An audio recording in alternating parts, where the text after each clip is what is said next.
Folks, hello and welcome to Talking Crit.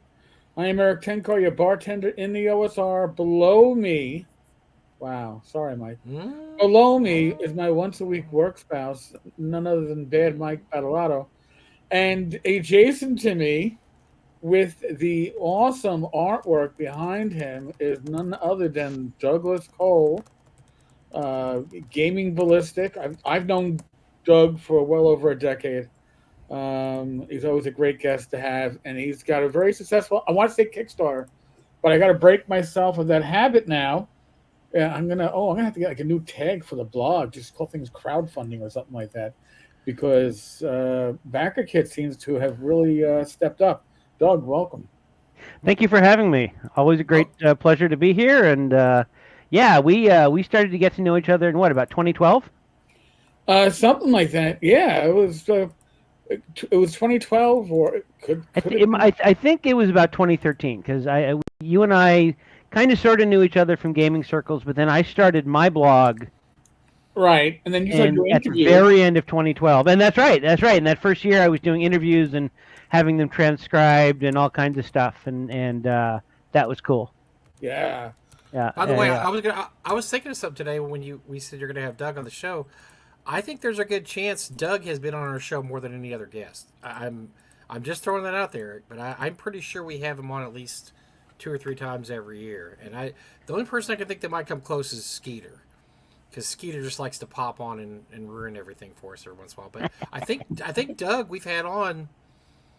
I think he may be the most. Eric, what do you think? I mean, it's possible. I think there's a good chance. You know what? The thing is, as you all know, there's great chemistry in this room right now.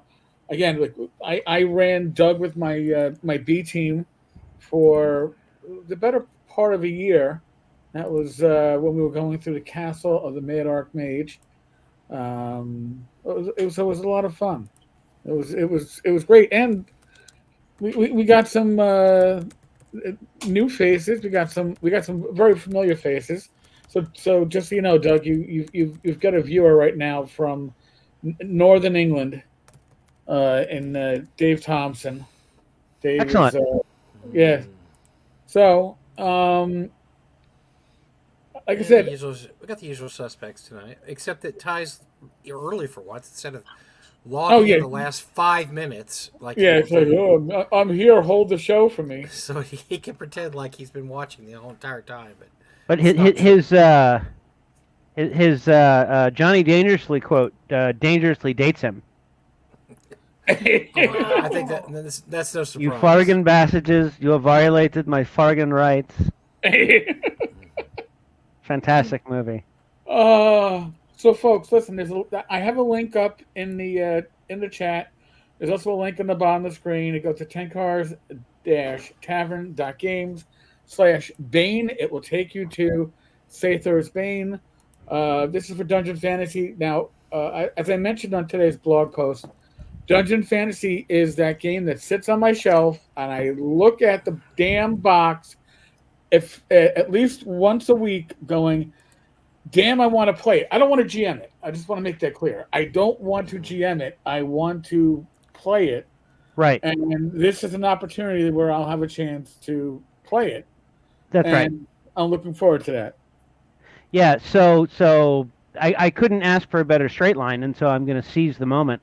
Yeah, that's exactly right. So GURPS is one of those games that the closer you get to starting a game rather than actually playing in a game, the harder it looks. Actually playing, once you're at the table, is relatively straightforward. You're rolling 3d6, 3d6 roll low, roll for damage, whatever. Yeah. It's not bad. But stepping back to it a little bit and making a character, even with something as tuned as the Dungeon Fantasy role-playing game, to remove all the parts of GURPS that are not killing things and taking their stuff, it's not difficult if you have someone to help you along. But if you don't have someone to help you along, it requires a bit of system mastery that does not bring happiness and joy when you're looking to, hey, I want to try something new today, Right. right? Certainly. So the Sathor's Bane is one of the final piece, or one of the final pieces in the puzzle that is getting a Dungeon Fantasy role playing game experience in front of a person or a group or convention with minimal prep and no stress. And with the TFRPG, obviously you need a foundation, like that's the rule set. Right. And honestly, it's excuse me, it's certainly no more complicated than fifth edition at the table, right?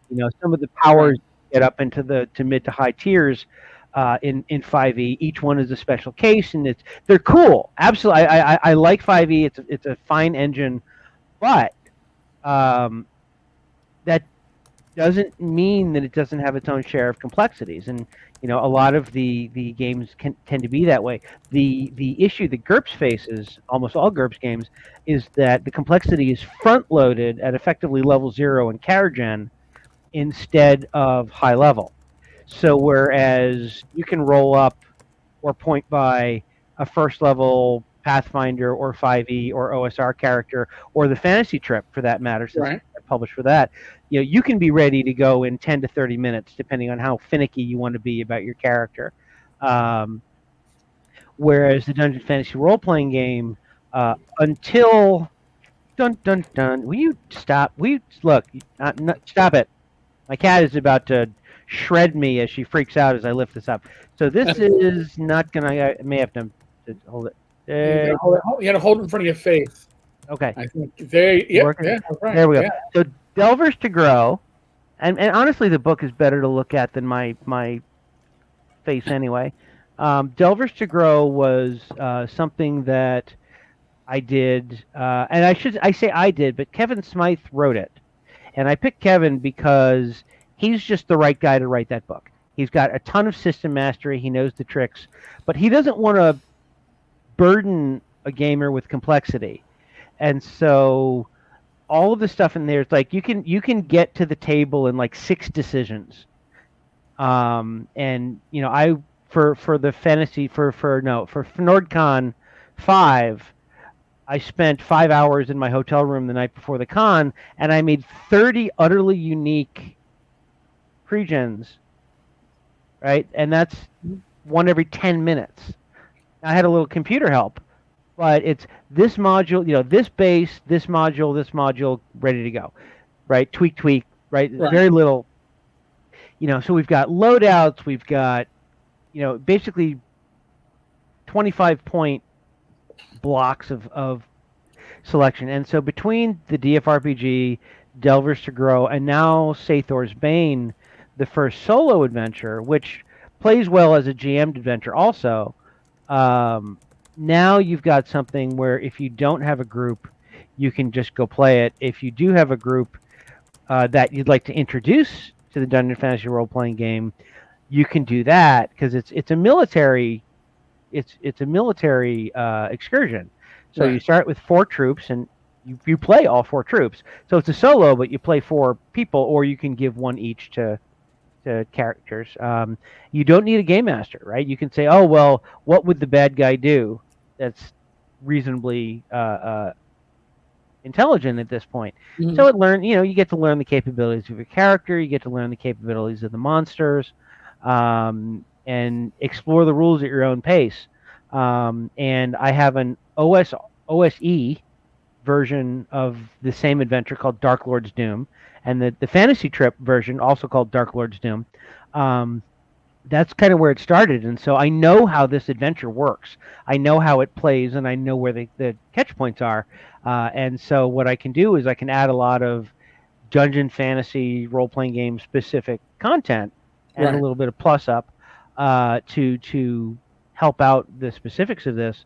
But people will take this and run it as a con game, or run it as a walk-up with Delvers to Grow, make a character, play through the solo with no homework, no prep, right? And so that's the kind of introductory experience that the Fantasy role playing game in particular, and GURPS used to ship with a solo called All in a Night's Work, the third edition basic, starring Di Blackthorne as a thief, and he did stuff and whatever, and that was always part of it. Steve Jackson Games and Steve Jackson have always done solo adventures with Death Test and others. Tolankar's Lair, I believe, is solo, and the 5 solos now that David wrote for me as Gaming Ballistic, and I think there are a couple more. And if there aren't, then there's I know that there's more coming.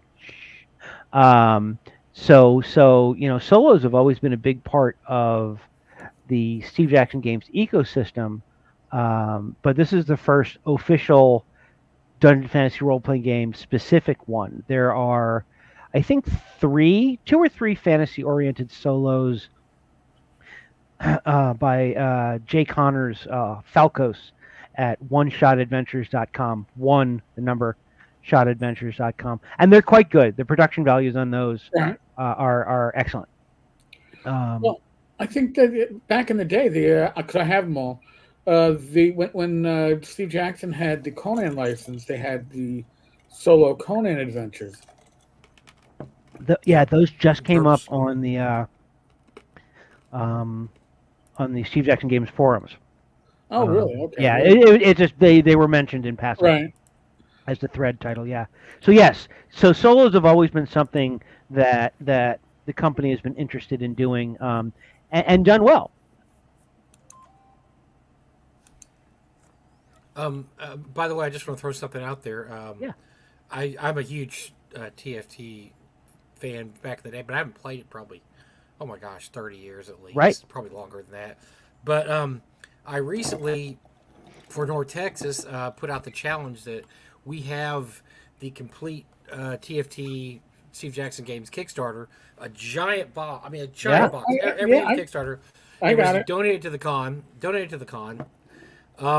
It's got all the sheets. It's got the maps. It's got the book. It's everything. So I said, I would like the 3 games I'd like to see at North Texas next year.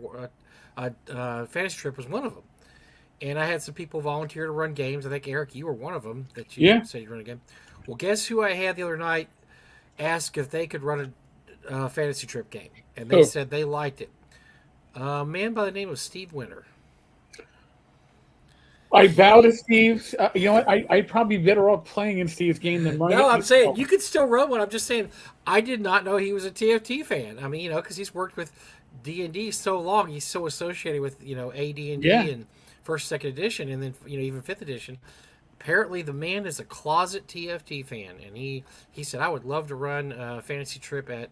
Because it's a very elegant game. It's very It's D&D with it's D&D for people who just want to fight a lot, really, because it's a there's a lot of it's a I don't know what you'd say. It's a combat simulation type of game. It's a rules light skirmish game. There you go. That's a great description. Yeah. And there are it's still an unresisted roll, in that you roll against your adjusted dex to hit, just the way that you roll against an armor class to hit.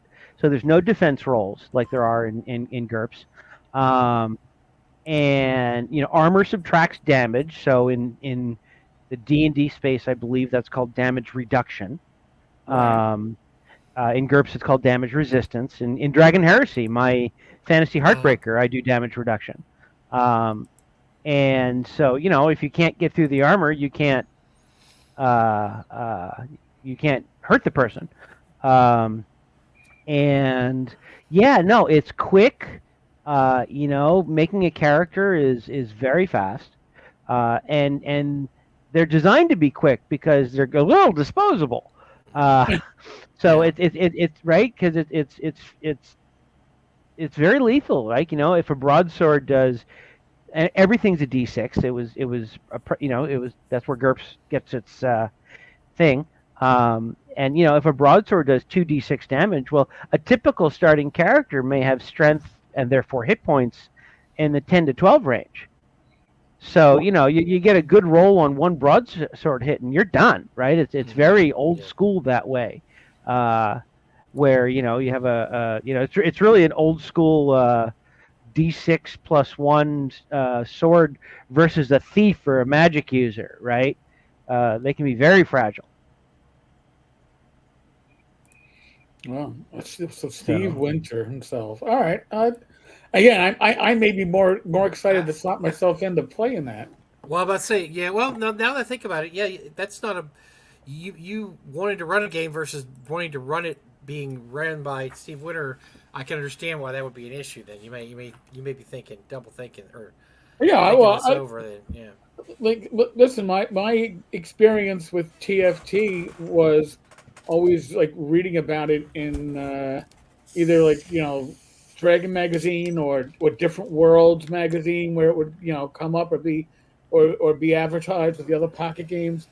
But I didn't have much experience with it back in the day. I was just so when I got the Kickstarter, I had two because I got Phil Reed gave me one after his game show in Manhattan that year.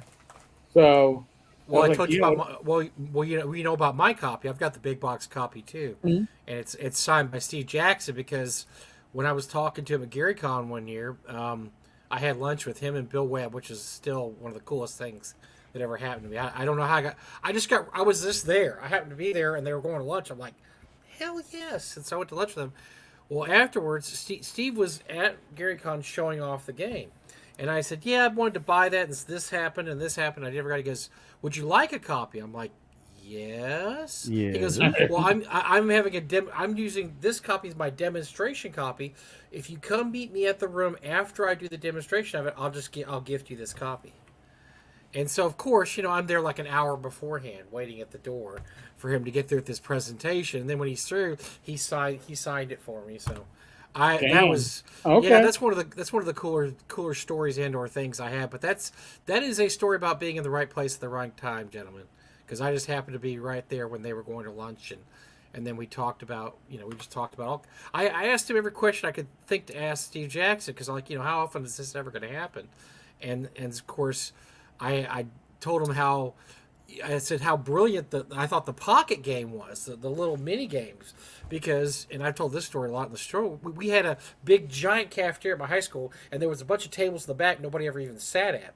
And so that's where all the game players went. And they were usually playing Avalon Hill games. They'd be playing like Squad Leader. We had a guy called, his name was Papa Squad Leader, and he ran all these Squad Leader games. And he had like this hat on it. He probably, looking back on it, maybe he was mentally ill. I don't know. But he ran Squad Leader all day. But also people would bring the little pocket games because you could stick it in your pocket, your backpack, whatever, and you pull it out and you'd be able to play Ogre or GEV or one of those games. And so I told him what a brilliant idea that was to play that, and so he said it was a brilliant idea, but apparently they had. I mean, because you think about it though, it is a cool idea, but it's not the kind of game you pull out with your friends, because when your friends come over, you want to pull out a big board game and stuff. You don't want to pull out this little game. And he said that's the problem with it, is it was very limited in terms of application. Because people only wanted to play it when they were out somewhere and they just had small space. But when they were at home, they wouldn't pull out Ogre and the little thing to play. They were like, oh, I'm going to get this big game off the shelf.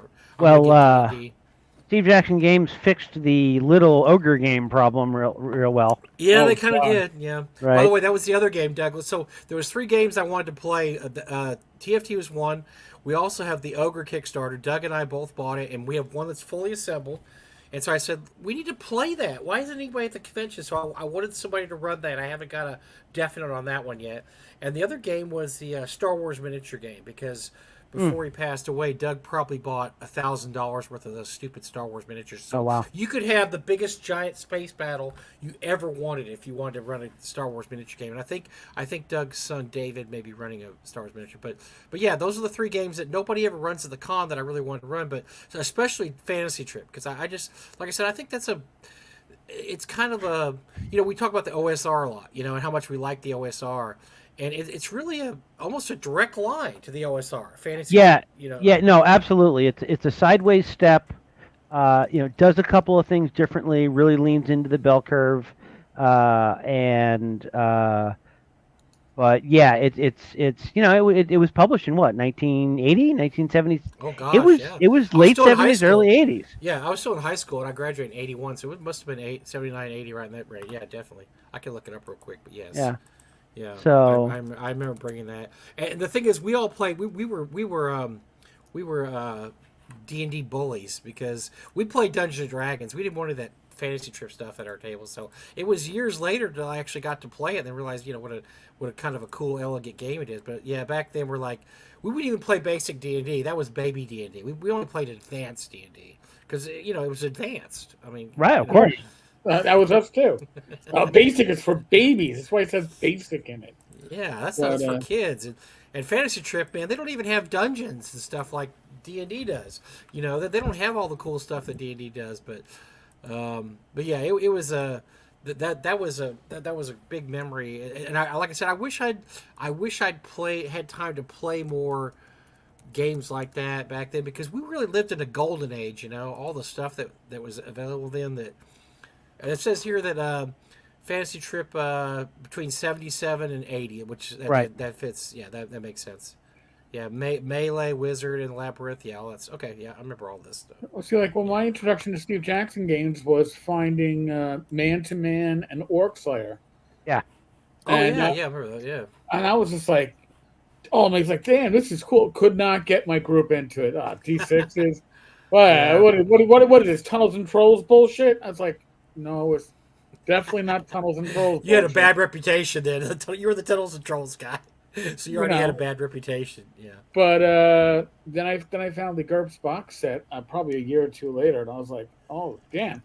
But again, the problem with GURPS, at least I'm not sure if it was the first or second edition, but you'd sit down with the rules and you'd explain to the players. The idea that, all right, we're going to do a fantasy game in GURPS because GURPS had so many options that it was like a plethora of options, too many options. And then character generation usually meant, as the inexperienced GM, spending 4 or 5 hours with Doritos and Mountain Dew and Ding Dongs trying to get your players to figure out how to create a character. And then somebody would take I'm taking blindness. Why? Because the disadvantage gives me lots of points. Lots of points back, right? It's like you want, right? No, and that's exactly the problem that the Delvers to Grow book solves. I would try and be modest, but I'm not going to be modest today because bourbon and whatever. It solved the problem of time to table. If you are an experienced GURPS guy, if you've had you can say, oh yeah, this and this is a noob trap and this is a good thing and do this before this, right? Take combat reflexes before you take enhanced defenses because it's a better deal and whatever. Delvers to Grow builds all of that system knowledge right into the core packages, and right. So the first thing that you get as a knight, for example, even at 62 points, is combat reflexes, right? That's part of the 62-point novice foundation, and then you have a journeyman foundation that adds a little bit more, and then you have an expert or master foundation, and all of those are still fewer points than the recommended starting value of 250 for the Dungeon Fantasy role-playing game. Because what I believe what Sean, and I'm going to put words in his mouth, and if I do it wrong, then he'll correct me because he's cool. But really what the point value of the DFRPG was designed to have the generic answer to, well, can I do this cool thing? Be, yes, you can. Okay. Can I jump from the chandelier, swing across, and behead the Minotaur? Yes, you can, because your skills and your abilities are capable enough to do that. But again, where you run into trouble in the beginning is a such a burden of choice that you're not quite sure what to do. And if the only thing you do is I kill him in the hit points, you're going to be like, why did I spend a week generating a character to, first of all, just roll to hit some guy with a sword in the torso, and then have the hit not work because you don't know to do a deceptive attack, or you don't know to swing for something cool or whatever, and the guy, blocks it with his shield over and over. Because in GURPS, if you hit, the other person has to fail to defend before you do damage, because all the stuff that's represented by whittling away hit points until you get to 0 and then the guy dies, a lot of that is represented by defense rolls in Powered by GURPS games. So instead of hit points, hit points, hit points, it's I defend, I parry, I dodge. And now I can't dodge anymore because I'm up against a wall or a cliff, and now I'm compromised, and so things are not as easy as they were. And then, this guy is going to attack me twice, and my second parry is worse than my first, or he's shooting arrows at me, and I thought that it would be really cool to dual wield swords and knives, but now I can't block an arrow, and so I take one in the chest, right? And then it spirals from there, and you're in trouble. And honestly, that's very much the same thing that happens in D&D. You're up, you're at 0. Maybe you're in 5th edition, you're making death saves. In OSE, you're just down, right? It's Savage Worlds does the same thing, up, down, or out, right? Anyway, the point of all that is that it uses a different mechanic to represent different things. Right. But with Delvers to Grow, even someone who's never played before, being run through the character build process by not me, right? A friend of mine and a Patreon subscriber, Paul H, runs walk-up games of Dungeon Fantasy role-playing game at his local game store, or he used to. I think he moved. And people would walk in having either never played GURPS or never gamed at all, and he'd have a whole party rolling dice at the table in an introductory scenario in less than an hour for That's 3, pretty 4, 5, good. which is good for, right? So, and the modules are things like, let me grab an upgrade module, Wilderness Guide. Your specialty is making sure the party gets where they're going without dying of dysentery or exposure. That's reserved for artists. Right. That's a little stab at getting paid in exposure. Right. Yeah, right. So anyway, so a lot of the stuff, like, instead of picking and choosing disadvantages one by one, you'll take like the hero disadvantage, which is actually built of 2 or 3 sub disadvantages in terms of, like, selfless or sense of duty, everyone, or whatever. I just for Sathor's Bane, I just wrote a module, a new module. This one's called Dual Magnet, DUEL. Like we're going to duel. You're easy to read, too straightforward, and your personal code of ethics won't let you back down from a confrontation. So, code of honor, gentlemen's, easy to read, odious personal habit, speaks too bluntly. So, but you don't have to play it bit by bit. You can just basically know that when you walk into a bar and the local lord of the manor says, well, I'm the best thing since sliced bread, he's going to, this guy's going to say, no, you're not. You're ugly and your mother dresses you funny. And, I'm the noble of whatever. Well, that doesn't change the fact that you got a big old wart on your nose and your girlfriend is off cavorting with my friend the bard. Oh, we duel at dawn. What do you mean we duel at dawn? I'm just playing my character. I'm just telling the truth. So basically that's you're that guy that everyone wants to kick out of their game disadvantage. And it's written in enough plain English that you don't have to worry about the points. You can just role play the concept of wherever I go, I'm doing things to start. Another one that's new is Okay, Grim Reaper. While you fight like the soldier you used to be, you also came from a unit or company known for giving no quarter. The only enemies you never have to worry about are the dead ones, or those so afraid of you they won't lift their arms to fight. So Bloodlust, 9 or less, so you only get to resist that about one time in 3. Code of Honor soldiers, right? So you've got a code, but pretty much if you're getting into a fight with somebody, you're getting in that extra shot to make sure that they're not getting up again. And that's not always a good thing. Right.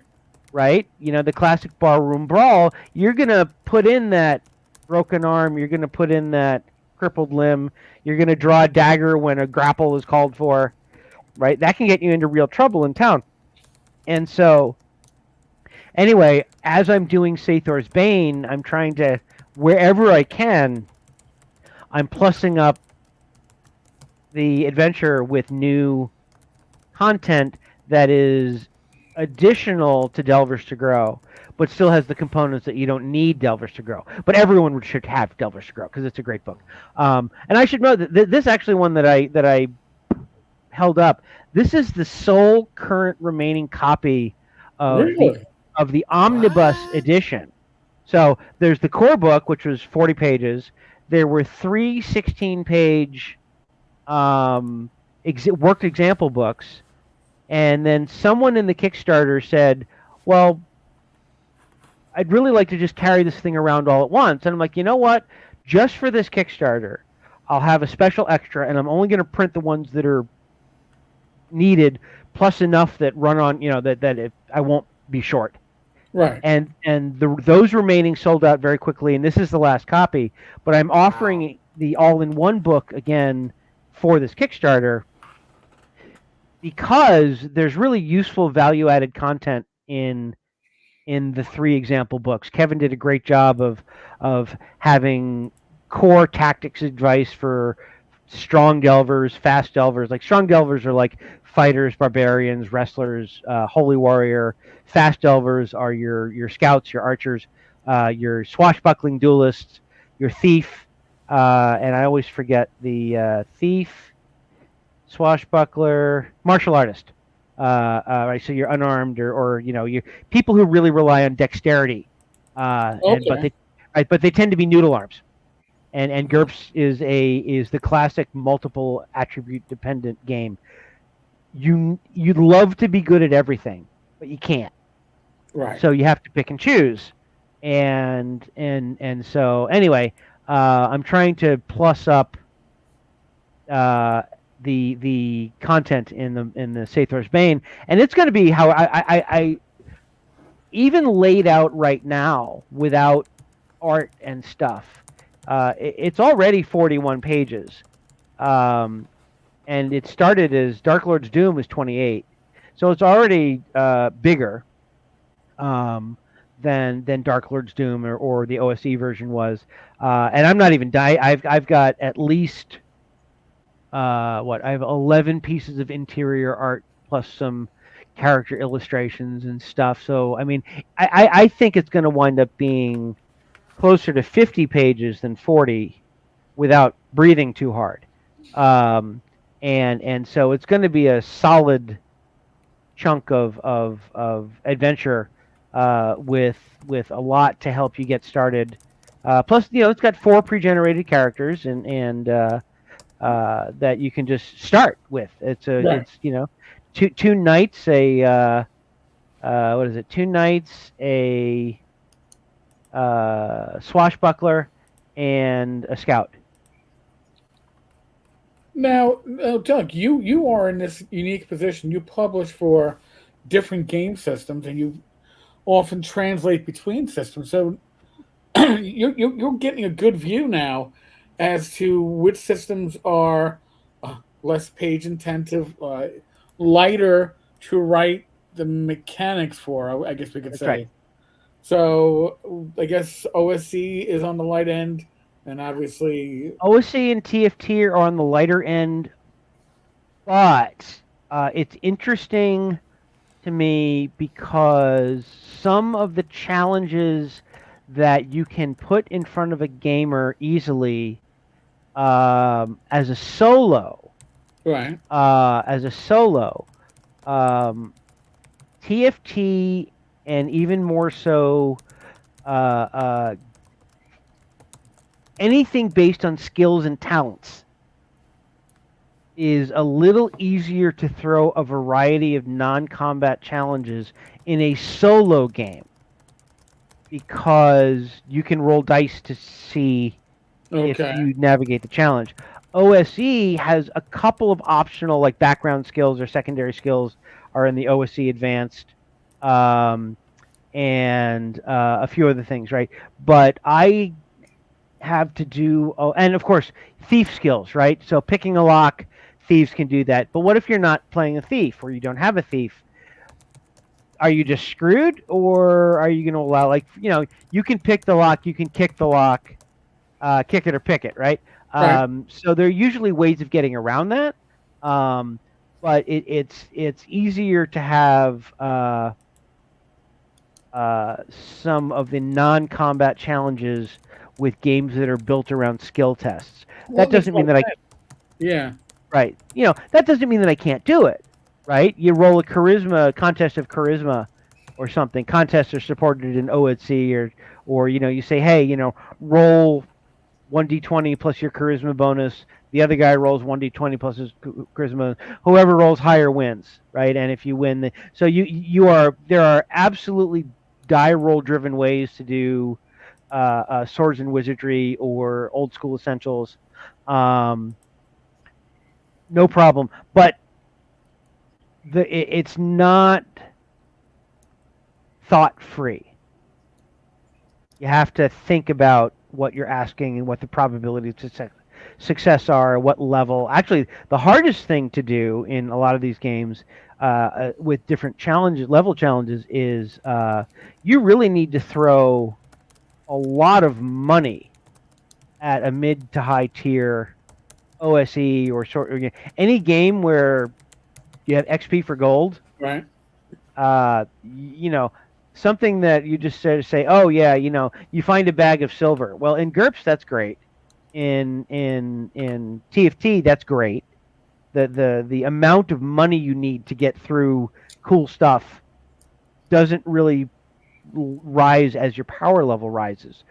But your cash is directly responsible for your power level in OSE or is Swords and Wizardry XP for gold? No. No. Okay. I don't know. It could be. I just never ran it. Do you need 150,000 experience points to move forward? Level up, and then mostly that happens with XP for gold. Yeah.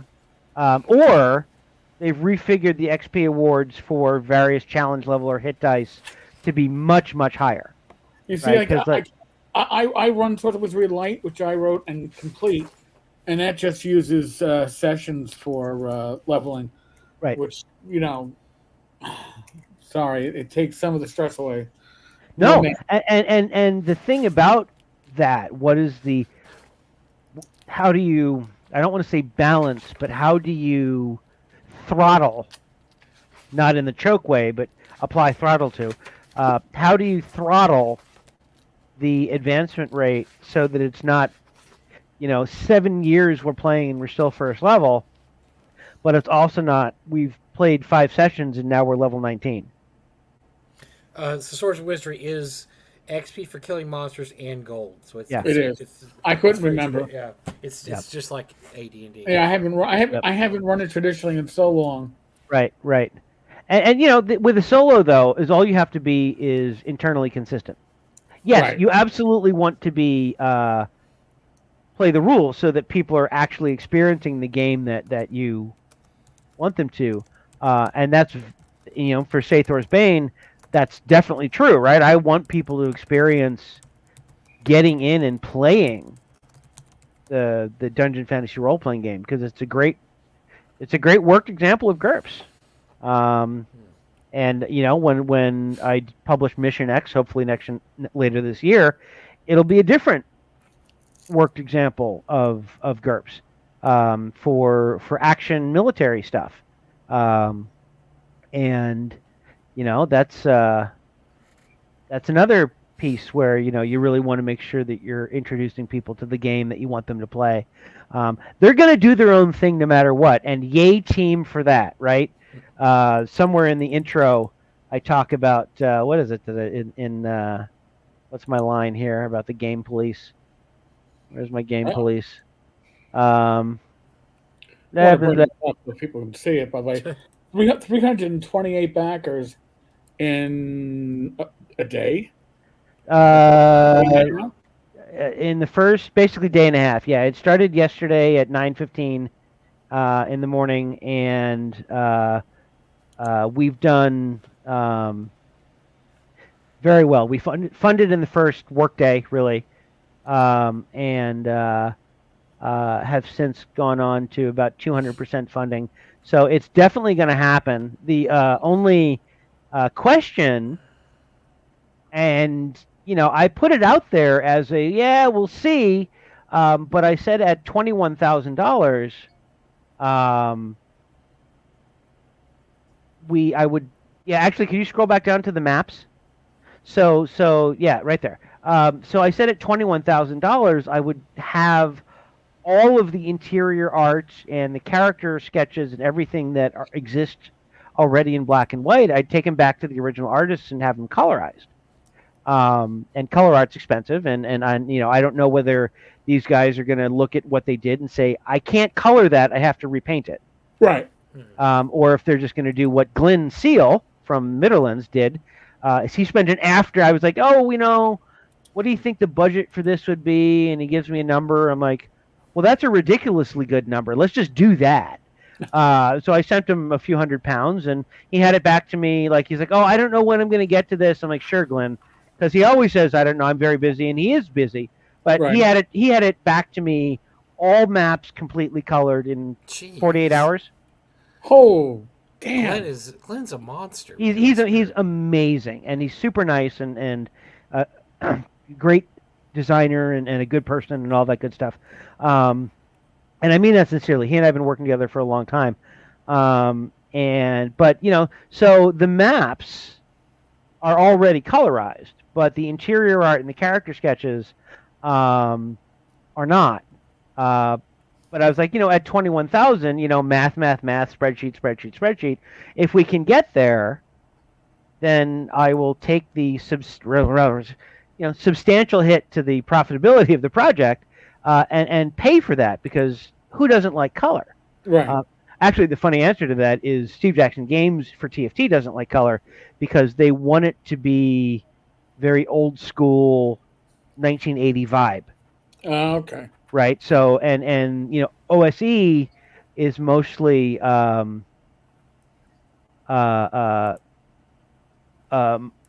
is mostly that vibe, although even the old school Essentials core books have spot color, some green highlights here and there and stuff.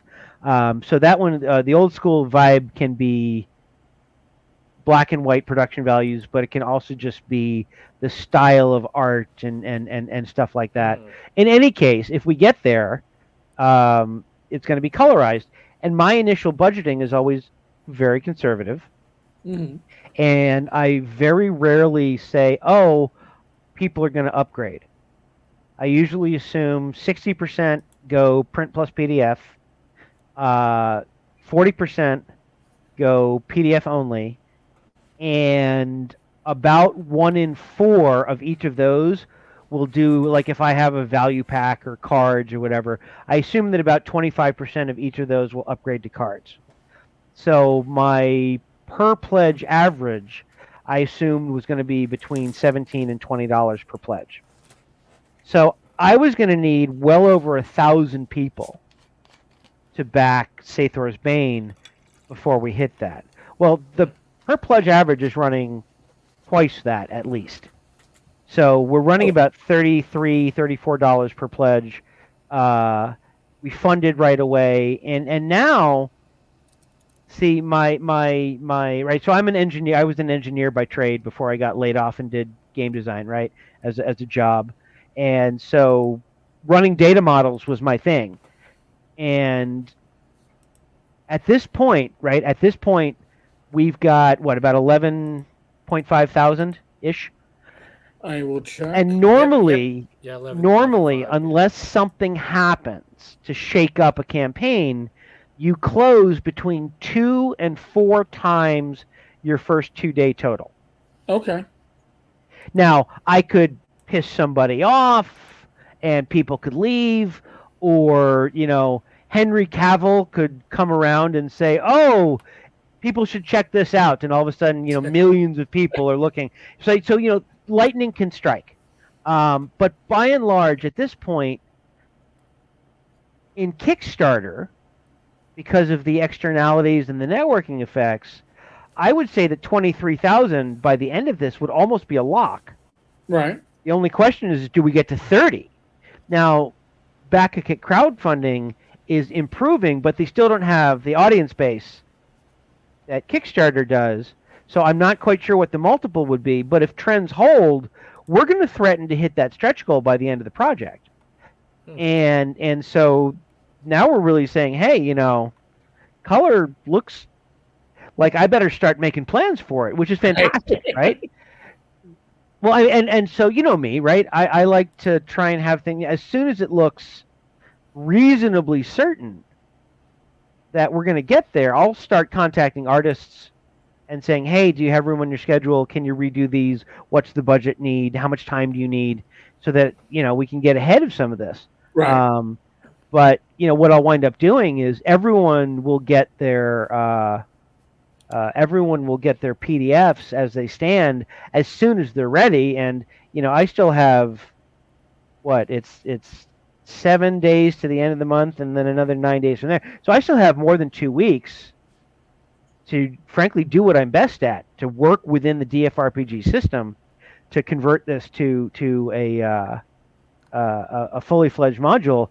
And, if I can't get this done and ready in a week so that my Patreon subscribers can actively play test it and say, oh, try this or do this, or this is too hard, or this is, we die 1 time in 3. Oh, that's about right. Oh, we die 4 times in 5. Well, that's probably a bit much. Right. Right. What needs to happen there? The nice thing about a solo is, if you run into a fight, especially towards the middle to the end of the adventure, first of all, you can have fights that you can't win as long as you have choices that will make you not fight. The solo that I just published for OSE and TFT, Monster Hunter Belladonna, has a couple of, and the Scorpion Labyrinth for that matter, has a couple of fights that if you just I'm just going to try and run through this in God mode and run the whole adventure and whatever, you're just going to get crushed. You will absolutely get splattered into a million pieces. You're going to have to exert some restraint entering into some of these conflicts. And it's not like it's not telegraphed. Right. I mean, this, the big scary mummy creature that says, this chest is cursed. All who open the chest will die horrible deaths. Right. It's not like it's not right there, hieroglyphs on the wall. So there's some there's some, let's just say that it is entirely possible to get killed by the consequences of your own choices. So but for solo, like when we did Dragon Hunt, both in TFT and in OSE, the TFT battle, we initially said, oh, it's a solo, 1 character, and characters wouldn't make it past the first encounter with a lowly grub, right? They were just getting, it was just grub. It wasn't really a grub, it was a dragon, but it was a small dragon. And then when it got to the big dogs, we were like, wow, we need all 3 of these effectively 39, 40-point characters to even have a chance of beating the big bad. and it wasn't certain, and people really enjoy it because you don't always. And the OSE was the same way. Is that when I ran the playtest, the thing that impressed me about the OSE was even for a dragon, the combat was always going to be pretty much over in a half a dozen rounds, one way or another. It was not we're going to fight this forever, right? Either you won initiative and hurt the dragon enough that his breath weapon wouldn't kill the wizard, or you didn't. And the wizard would get immolated on because the dragons are intelligent, and they see the dude in robes going like this. They know who to target, right? I can take the 1d8 plus 2 from the dwarf on the left. I can't take the lightning bolt from the guy with the pointy hat with stars on it on the right. And God forbid they take off and fly, and you've made the mistake of letting them get airborne. I have a whole little section of advice on like absolutely fight dirty, right? A dragon's an intelligent, powerful adversary. If it can take to the skies and pick you up and bite you like a Scooby snack while airborne out of bow range, absolutely it will do that. So fight wisely. And GURPS is a lot like that, right? It's very swingy. So if if you start knocking down the bad guy, then that can snowball, and that's great. It's, in a way, it reminds me of like Tunnels and Trolls. You had the monster death spiral. Right. Pretty much every monster in TNT, at least through 5th edition. They might have changed it in I don't know, was it deluxe?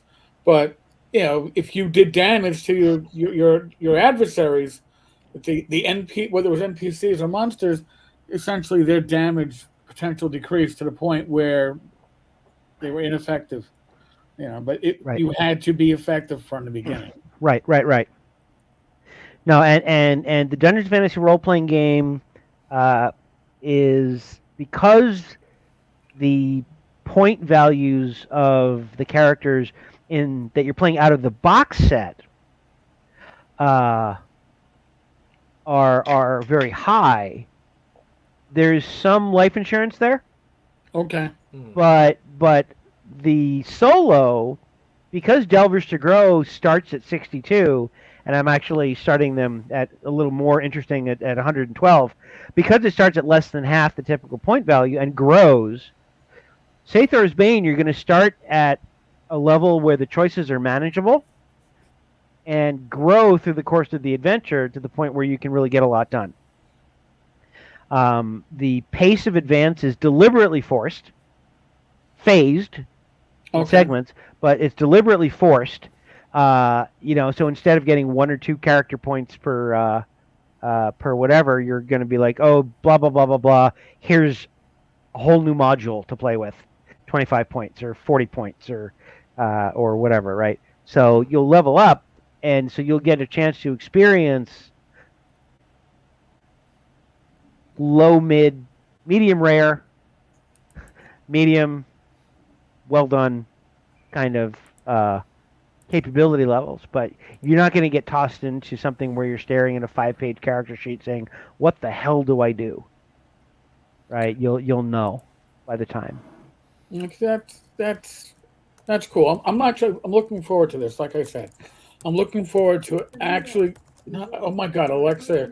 I didn't say anything for you, Alexa. Shut up. I was like, oh my God, why is it yapping away?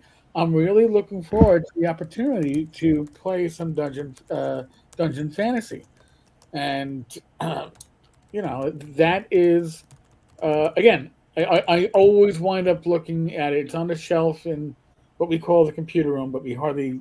Right. It's basically where the huge closet is, and I store all my games. And I walk in there on a daily basis trying to get a shirt. I'm always looking and going, "There's that game again." Right. I want to play it because I cut my teeth on D&D, and I dabbled in an awful lot back in the 80s mostly.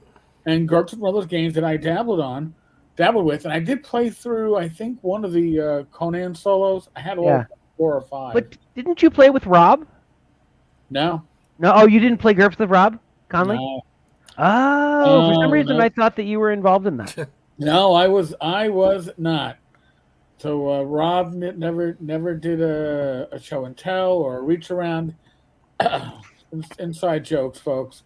Yeah. But no, never played in any of Rob's GURP stuff. I have played in his Majestic Wilderlands, which is his Swords and Wizardry rewrite. Yeah. Very, very good stuff. Yeah, no, Rob's a good guy. Yeah. I mean, I consider myself blessed. I know so many creatives in this hobby. Uh, you know, I'm very happy with Swords and Wizardry Light and Continual Light, but I am never going to be the creative that others are. I don't need to be. It's Right. good enough that I know them. I can enjoy their works. I get to play test some stuff. Uh, Greg Christopher is going to start playtesting his upcoming setting for Adventure Conqueror King System 2. And we're going to make that a part of our every other Tuesday night. Gaming will be now every Tuesday night, with half being AD&D 2E, and the other half playtesting acts. And now I Nice. ran Acts 1E back when I came in, back into the hobby, into the OSR, well over a decade ago. I guess 12, 13 years. I got to pull out a calendar and figure it out, I guess. But I'm looking forward to it. But I'm looking forward to Dungeon Fantasy. I've touched the books. I've read the books. Right. Right. And You the know, thing is that you really need to commit to making that first character with the DFRPG, and that's a lot of what do I want to do here. And the template system is good, but it's still a giant list of, you can select from these 20 advantages or traits that are appropriate for a sword and shield wielding knight, and then you need to decide which one of those suit your character. And for people who are steeped in the game and have been playing for a bit, I've been playing since 1989. So, I was playing my last year in high school, and then I started running games in college, and when I was in graduate school, I started to participate in the design parts of it in the old. I'm going to date myself. rec.games.frp.gurps. Right. So back in those days, that's where I got into the stuff, and people got to know me as a reasonable guy who got into the depth of the system, but wasn't an asshat about it. Which is when I said, "Hey, can I write for you guys?" They're like, "Yeah, sure, we'll try you out," because they pay attention to who's difficult and who's not, and who playtests and who doesn't, whatever. In any case, it's a real commitment to climb up that hill, and for for Sathor's Bane, you need to do it 4 times if you were to start from nothing, right? Because you want 4 distinct characters. right.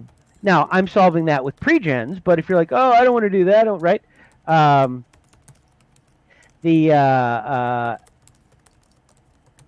I know that name, Tammy Verld. Oh, Tammy Verl, yes. I know that last name. Yeah, How do I know that last name? Tom Veralt, Star Frontiers. Oh, maybe, yeah. Yeah, Tom was like the editor on the fanzine. That was Okay. out for. Okay. That's excellent. Anyway, so yeah, I'm having a senior moment. We all. Yeah, right.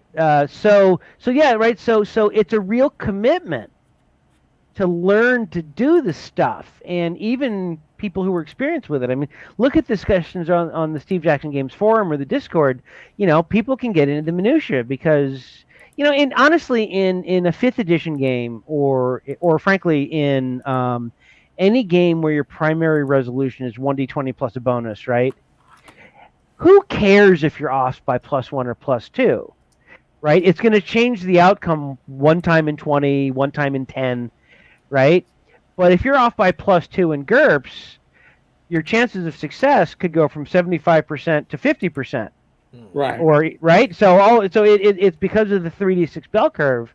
+1, first of all, +1 doesn't mean the same thing depending on how difficult what you're trying to do is, because +1, having a skill bonus of +1 when you're rolling 9 or less is a big deal. Having a +1 if you're rolling 14 or less takes you from 90 to 95%, right? So if you're already good at something, you don't need a bonus to make you that much better, right? It's a very much smaller, which is frankly how the world works, right? If you're really an expert at something, you can still get your stuff done even with some adversity. Where that same amount of adversity would bury a novice. Right. Right? So I consider that a feature, but that gets into Dice Wars, and I don't want to do that today. I'll do that a different day. But the point is that with the Delvers to Grow, you can look at it, and actually one of the power-ups for a knight is called 5th level fighter. What do you get at 5th level? An extra attack, and that's what you get in GURPS. In the Delvers to Grow, you take the 5th level fighter power up, and you get an extra attack. And so it's sort of a wink and a nod towards the roots of the hobby, and getting that extra attack at 5th level for most editions that you play, right? So stuff like that is in there, but it really, you say, okay, I'm going to play a fighter, and Right. a mid-level, a journeyman fighter. So it's 125 point base. You write down your stats. You have certain things that are really just required to be in that profession, and then you get to pick 1 or 2 upgrade modules. Right? Some of them might be like, you're stronger. It's never a bad thing to be stronger in GURPS.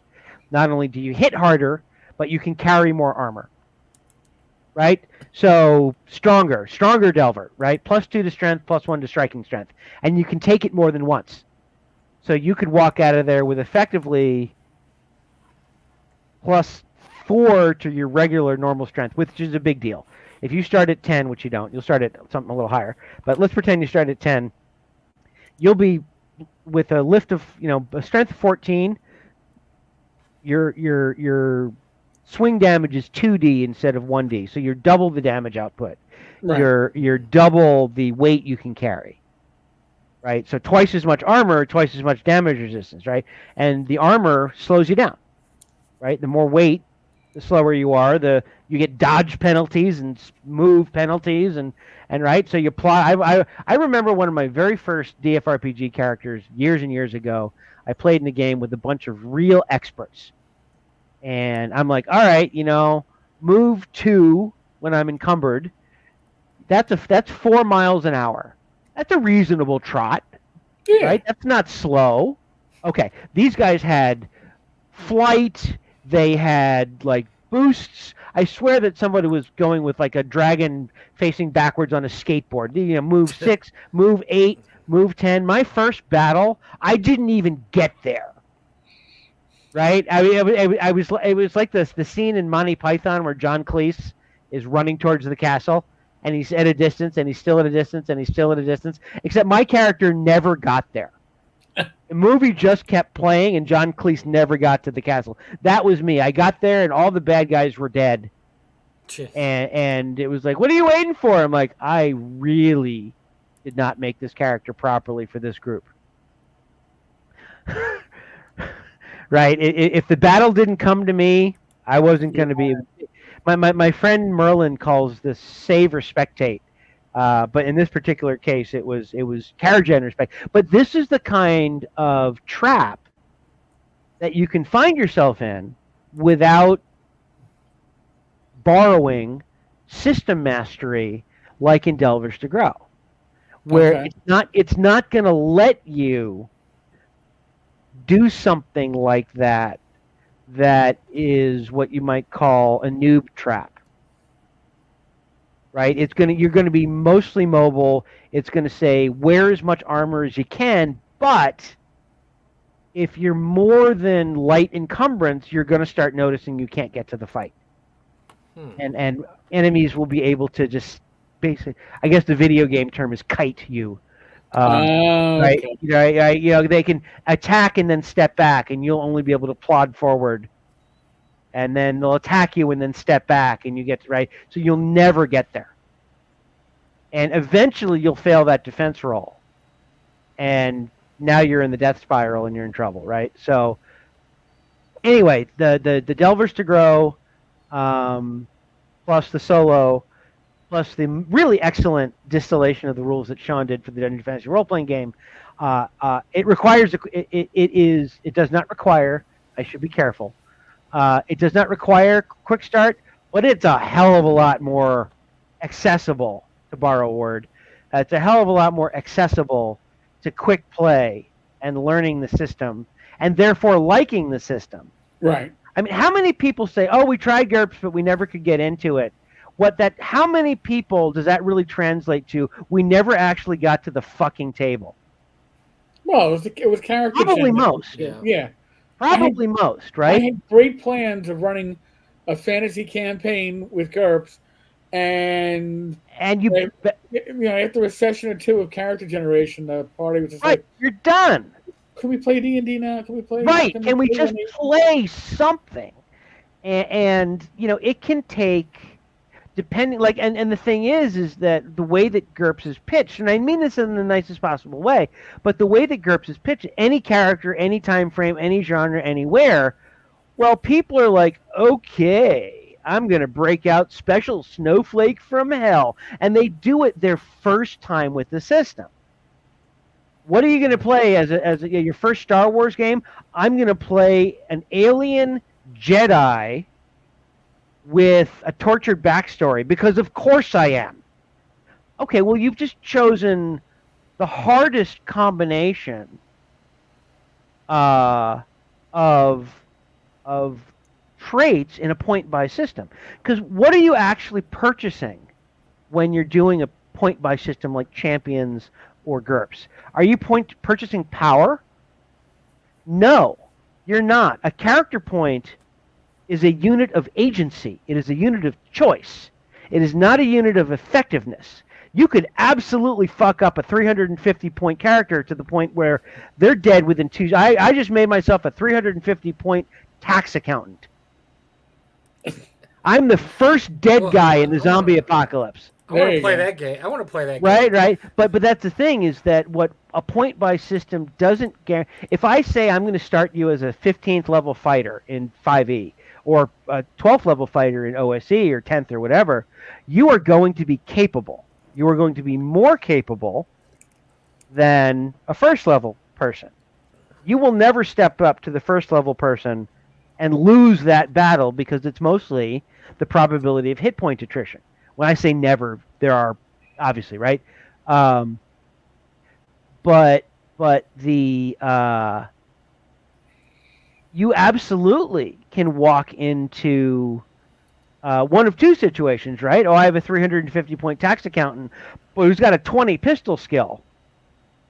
But that's the only thing that they're good at. So as long as they can apply a sufficient amount of 9mm to the question, right, they have an answer. It may not be the best answer. It may not even be a good answer, but they have an answer. But with the D&D, you really have a hard time in there are ways to hyper optimize, especially with feat trees and stuff. Oh, with 5e. But by and large, if you walk in with a 15th level character, you'll wipe the floor with a first, second, or third level one. Pretty much. Mm-hmm. It's just a matter of probability and statistics. Unless you're playing in Rob Conley's game, when a bunch of schlubs decided to draw down on the 15th level prince, and we wound up, I was like, we're going to do what? Anyway, that I wrote about that on my blog a long time ago. But that was a case where the dice went all our way, and we wound up accidentally conquering a castle. Oh, there you go. Peter, my group's issue with GURPS back in the 80s was any genre we wanted to play, we had a system we already liked. And we were never too much into genre mashing. Yeah, I think that's a legit point. GURPS shines when GURPS shines in a couple of different places. Honestly, I still think it's the best modern weapons subsystem I've ever played. Okay. Period. I'll go up against almost any other game, and it does it with more verisimilitude, a variable level of precision depending on your tastes. If you want to really get into it, you can. That's where Gaming Ballistic comes from. If you want to just roll and shout, you can. If you want to genre hop, not necessarily within, you can do it within a campaign, but if you want to genre hop from genre to genre to genre, campaign to campaign to campaign, and not have to relearn system mastery, GURPS is great for that. It's what it's for. However, the burden is on the game master in that particular case to take the spectacular corpus of material and do a Boolean search. No, no, no, no, yes, yes, no, no, hell no, yes. Let's grab this pyramid article because I think it'll help, right? And so, all right, I got to sit up here, cat. I got to put you on the desk. There you go, fluff nugget. Right.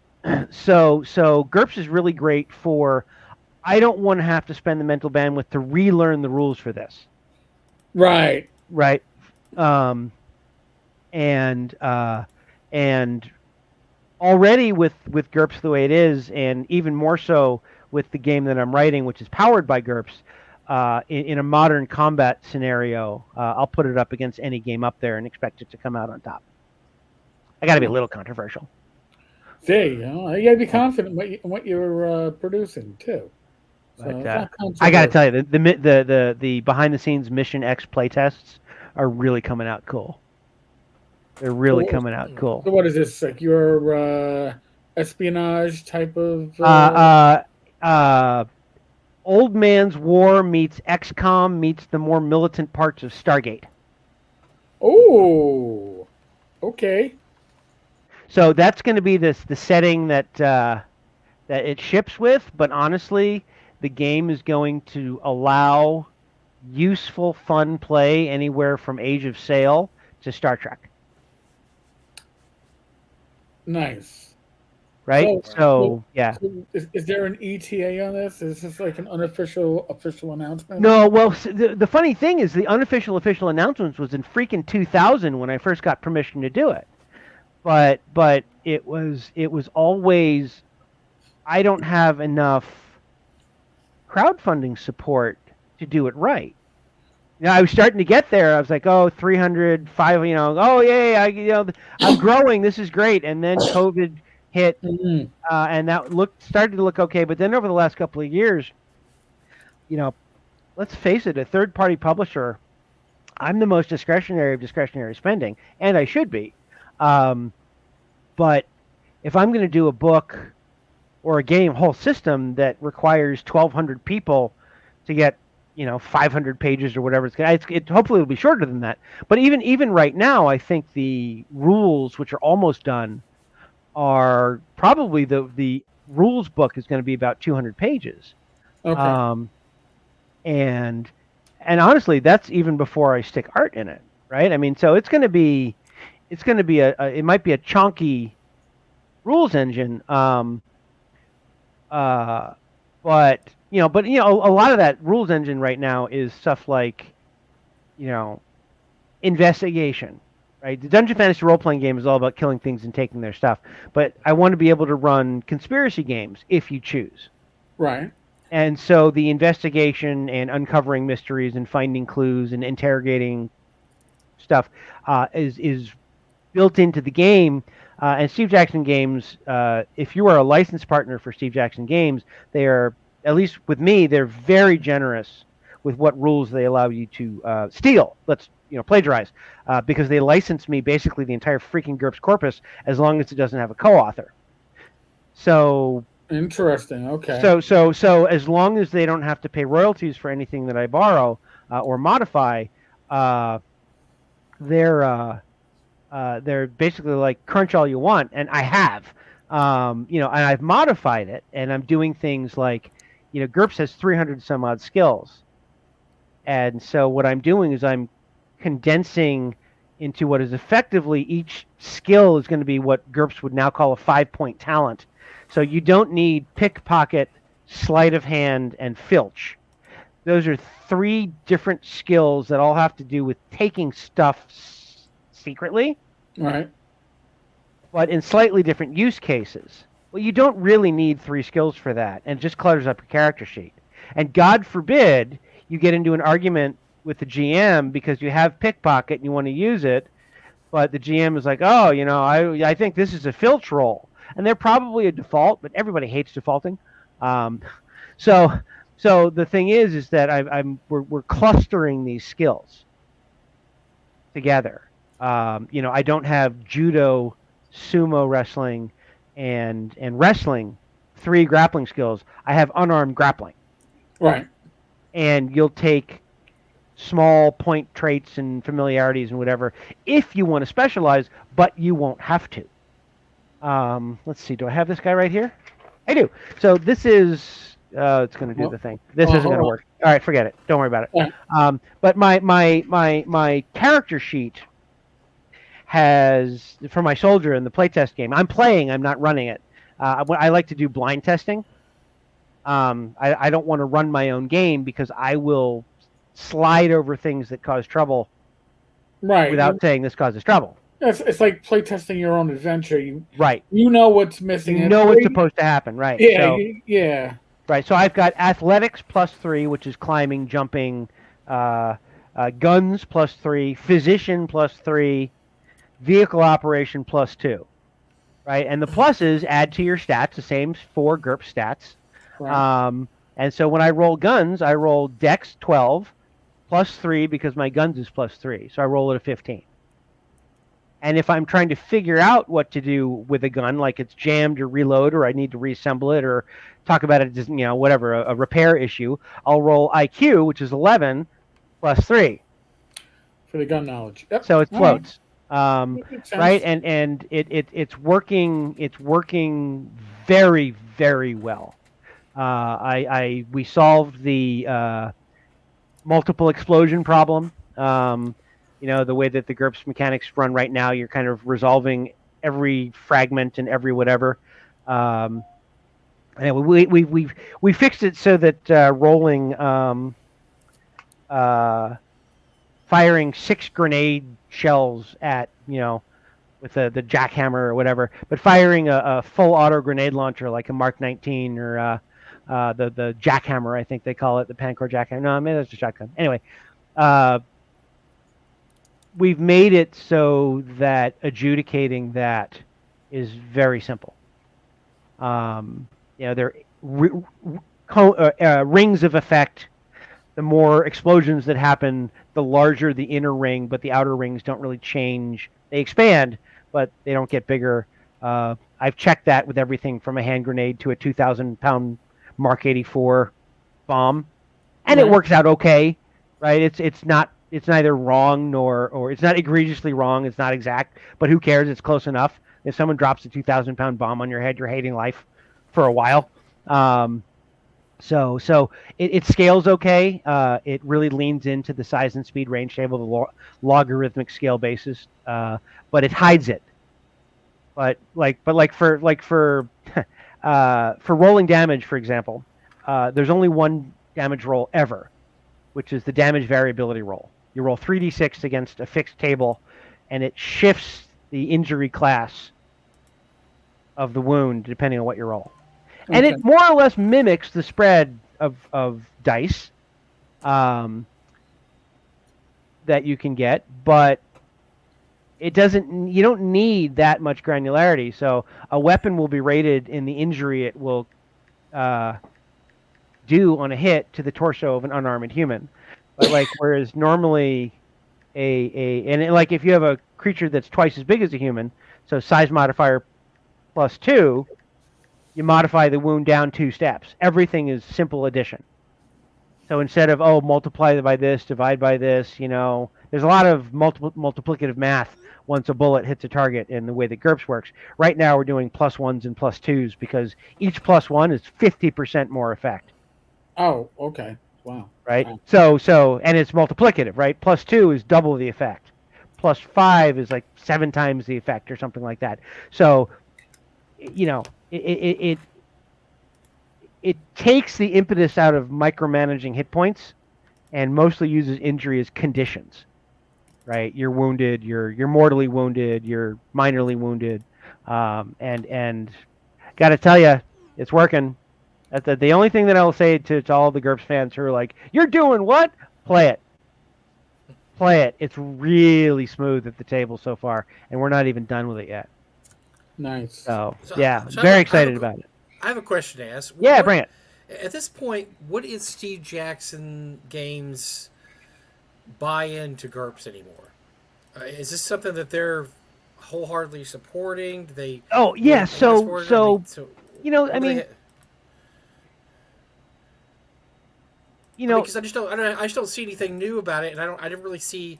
I mean, it's really not played a lot at conventions I go to. Every once in a no, while, somebody will play some it GURPS. well, I think some of that is self-selection. You guys go to a lot of conventions that feature strongly in the OSR as well. You should, Right. Each right? one. Yeah. But you go to some bigger ones too, and also if someone wants to play GURPS at a convention, they'll sign up and run GURPS at a convention. So self-selection works both ways, right? I can't dismiss you if you don't see GURPS. It's because no one's running GURPS, Mm-hmm. or they want to run it, but people aren't signing up. So it is only a couple percent of the market, right? And so it is a niche system. You write what sells, and Sean has been writing quite a lot of Dungeon Fantasy role playing game stuff. They're up to like DF 25 or something, Wow. right? So they right. So of course this is my 20th GURPS release. So I'm trying to catch up. Um, uh, I've published 50 books now since I started, Jeez, Louise. right? Dang. Anyway, so speaking of which, I should bring in the ones that landed on my desk today. But in any case, so it's right there. Sean is the line editor and does most of the work. The freelancers that bring things to him are the core of it, right? It's not like there's staff writers. So if someone wants to write a GURPS thing, they write a GURPS thing. What was the? Let me go. I'm going to go into the forums for a minute and see what was some playtesty stuff. So yeah, I mean GURPS loadouts, Starship Crew, right? So they published they're playtesting a book about a Starship Crew. I know that there is a generic power ability framework called Metatech, written by Christopher Rice. That's in playtest. That's going to be crunchy, but those playtests always, it's got to be crunchy, right? You're trying to convert something to something else and make it. Right. It's a game mechanical exercise. How do I represent this using the mechanics? So it's going to be crunchy, but it's going to work out, and it always does. And what else has? Let's see, go to Warehouse 23. I apologize for slogging through this, No. but I have my own. Let's see, can I by new to old? There we go. Okay, so Dungeon Fantasy: The Devil's Workshop. So that's a new adventure from Sean. Tactical Shooting: Extreme Conditions. That book took a long time to land on the shelves, but it was really good. Like if you're a shooter, and even if you don't play GURPS, this has a great representation of hot, cold, dry, space. Right? It's going to be right. What happens when you try and fire a conventional firearm in a vacuum? Right? What happens to the lubricants? You've got hot, you've got cold, you've got vacuum, you've got evaporation, you've got self-oxidizing propellant, so that'll work. Are you going to friction weld a bullet in the barrel? Maybe. GURPS Infinite Worlds of Atomic Horror, GURPS Fantasy Folk, Winged Folk, GURPS Fantasy Folk, Kobolds, GURPS Fantasy Folk, Goblins and Hobgoblins, Dungeon Fantasy Monster Seeds, Renaissance Venice, The Merchants of Venice, so Dungeon Fantasy Thieves. So I mean, and Vehicles War Galley, and then my big bestiary, my hardcover. So since I published the bestiary, I mean, we've got 1, 2, 3, 4, 5, 6 releases that are strictly Dungeon Fantasy, 2 historical gaming supplements, 1 shooter, Infinite Worlds of Atomic Horror, so that's 1950s black and white. The monster's coming to get me. I'm sure there's a kaiju in there. So I mean, it's the thing about GURPS is you have to pay attention, right? It's Sean being the editor. It's not like there's a bunch of guys waving a marketing flag. And if there's one thing that I'd say is that, I mean, Steve Jackson Games is still a small company, so they're not throwing down the kind of marketing push that MCDM did, right? You couldn't not see. Sorry, let me try. You couldn't. That's a terrible two words to put together. I don't mean that. You couldn't fail to see the advertisements. They were everywhere, effectively so. I think I backed it, right? Oh, tactical fantasy gaming. I'm like, I got right there on my desk, right? That's a game I published, tactical fantasy gaming. I got your tactical fantasy gaming right here, but it did $1 zillion, right? And marketing works, and it's a good company, and we'll see what comes out of it.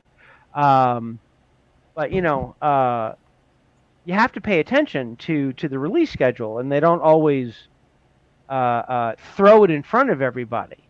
Right. So yeah, no, I mean, GURPS is pushing along as much as the bandwidth of the single editor that the line supports allow. And it's not like Sean doesn't work hard. So he's more likely to burn out than say, gee, what am I don't have anything to do today. That's something that I haven't heard from Sean since I got to know him. Gee, I don't know what I'm going to do today. He knows what he's going to do today. He's got piles of stuff to do, all for GURPS. So there's a list of stuff, and what they've done, what Steve Jackson Games has done with my material, is basically said, this is official Dungeon Fantasy role-playing game material. This is not some dude. Well, it is some dude in his basement publishing stuff, but it's officially some dude in his basement publishing stuff.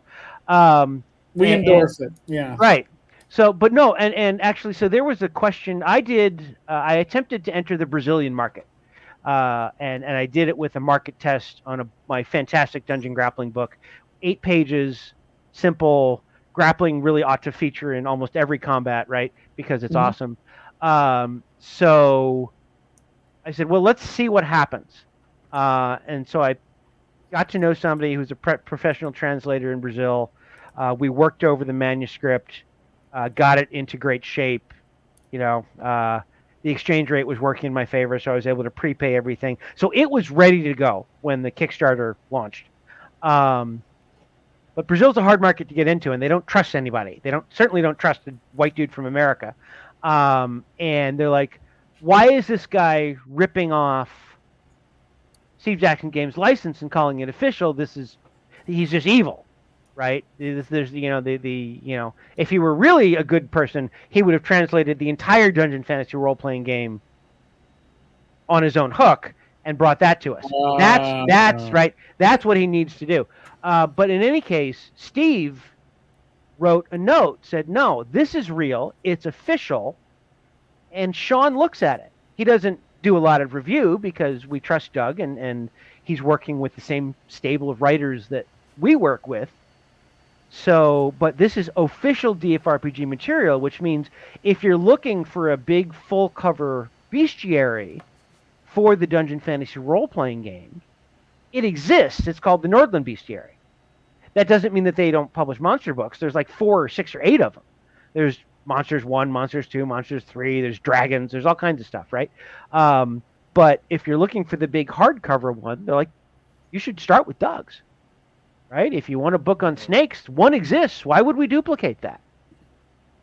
So in my mind, it's a very synergistic relationship. Do I think that we could wave the Powered by GURPS and GURPS flag a little harder? Sure. But, my role there is to be as good as I can at publishing this stuff and wave the flag through product quality.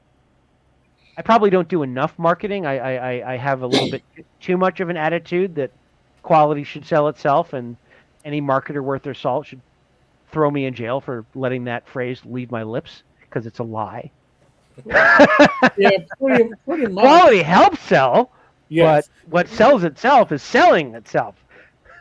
Well, what I think is interesting, so you talk about do this for GURPS, Chaosium has a similar program where I know Ben Burns does this, where they write content for Chaosium. In this case, it's in Ben Burns' case, it's Cole of Gaming, and it gets published as an official accessory. why don't more game companies do this? Because this seems like a really good way to spread your brand with doing very little work except editing and making sure there's nothing objectionable in the material. I'm just really surprised more companies don't do this because it just seems like a really easy way to do something like this. So mild pushback. There's nothing just about editing. Just editing. There's when you're really trying to bring out a product that's grammatically correct, adheres to whatever style manual is approved or by Steve Jackson Games. Make sure that it's not making shit up in terms of rules, that it's not just getting stuff wrong, and that's easy to do. It's having looked at game systems that are notionally less complex than GURPS. I've looked at some stuff and said, I just can't publish this. This violates every rule that Steve has, right? It's inventing new rules. It tries to explain cosmology that Steve wants secret. And beyond that, this is trying to publish your little slice of campaign and assuming that everyone is interested in it as you were when you ran it for your friends, with no portability, and you have to buy into the whole world. So it's I think it's harder even for generic systems that don't have, like if you're going to publish in Galarian, there's reams of material that are touch points on Galarian. Right, you can go look it up and say, okay, what fits here, this is good, and as long as you have someone who knows the world, you can have them mostly do a little bit of copy editing, and you can look at it, and basically what you can wind up doing is say, I'm going to read this until I find the first egregious mistake, and then I'm going to send it back to you and say, fix all your fucking mistakes. Right. Right? This is the first one. Don't just stop there. Right? I'm going to give you 3 strikes and then you're out, or whatever. But the editing part of it can't be undersold. Well, Doug, I don't know if you know. So very famously, when Chaosdin first started doing their monograph stuff, I guess it's almost been 20 years now. Gosh, they very famously didn't do anything. So their contract was, we'll give you, if we decide to publish your monograph, we'll give you $500. And that's just the right to publish it one time, and then if we reprint it, we'll give you another 500. Blah blah, so okay, and so on. Right. But it was stock art. I have some of these old monos. I mean the print. I mean it's worse than a POD. It's just a right. black. I'm thinking. Right. But they very famously did really no editing. Right. And all they did was they just checked to see if the material was objectionable. That's really all. They didn't want lamentations of the fine print, Princess style Call of Cthulhu modules. Right. I thought it was interesting because it was kind of like the Wild West. I mean, so some of the things were really good, and it actually became published. I know my friend Jason Williams did Secrets of Tibet, which eventually became a published product. They said, "Hey, this is good enough to be a published product." To publish. I think that well, first of all, knowing Steve, that's just never going to happen. He's too much of a perfectionist to have anything with the Steve Jackson Games logo or. Just think about it, right? He didn't let go the fantasy trip after 30 years. Mm-hmm. He fought to get it back, right? Yeah. So he fought to get it back. He published it. He did the giant box legacy edition thing. So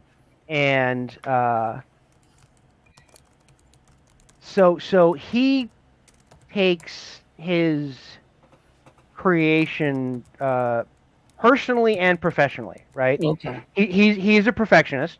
If you've ever worked with him, he's a perfectionist. But he's not going. He's not a believer in let flowers bloom, right? But by the way, so tell that story because that is a very interesting story about how he got the fantasy trip back. I just read it again on Wikipedia because I hadn't read it in a while. And it's just it's kind of like the tortoise and the hare, right? It's just somebody. Yeah. So just sat there and waited. So and that's really I will not do it full justice. Just like if I attempted to tell the apocryphal story of GURPS and Fallout, I would get it all wrong, right? but basically, the rights to TFT rested with metagaming. Mm-hmm. Which was run by a guy named Harold. No, Thompson. Oh, I can't. Harold Thompson, yeah, who was a bit of an eccentric. Let's just put it mildly. I know Anyway, people that knew him. Yeah, he was so a they little parted odd. ways. Yeah. The rights stayed with Thompson with Metagaming. Metagaming folded, but the rights stayed with that. And there's a part of copyright law that says, what is it? Basically, stagnant IP. U.S. copyright law. You can file to reobtain your IP after something like 30 years. Like there's a statute that it's decades of laying fallow. And so he started that process quietly, I think. But he started that process when the limit came up and successfully restaked his claim to the rights to the game decades later.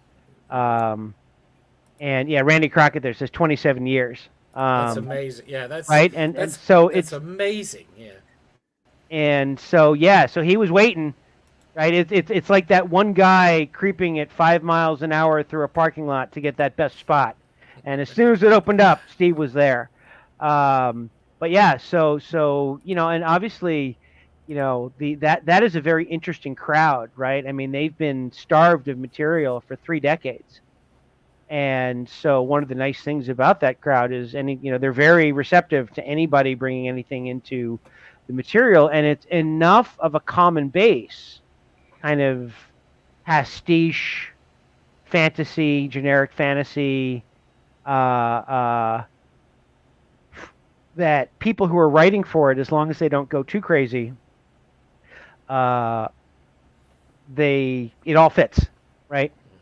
Mm-hmm. And the rules for writing, I have to go over very carefully with authors who want to write fantasy trip for me. I'm like, here are the rules. And I didn't make these rules. Steve made these rules, and they're in my contract with you, because if we fuck this up, I lose my contract to do TFT. And I'm not going to do that, because I like writing for it. But, right, you can't explain the Minoran. Don't even try. You can't have working gods or religions where you pray and magic.